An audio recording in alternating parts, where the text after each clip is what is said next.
L-iskola medika ta' Barts li kellha tiftaħ f'Għawdex sentejn ilu se terġa' tiġi posposta b'aktar żmien u ħadd ma jaf meta se jiġi konkluż dan il-proġett fl-Isptar Ġenerali ta' Għawdex illi sa issa għadu biss ħofra.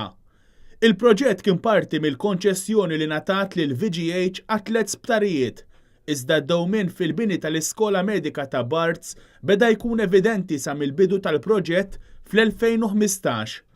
Bħalissa bħala skola medika qed tintuża s-Sixth Form ta' Għawdex. Meta kien qed iwieġeb mistoqsija parlamentari tad-deputat Chris Said, il-Ministru tal-Edukazzjoni Evarist Bartolo qal illi s-Sixth Form se tibqa' tintuża għal mill-inqas sena oħra. Skont rapporti tat-Times of Malta huma biss 40 l-istudenti li attendu f'din l-iskola.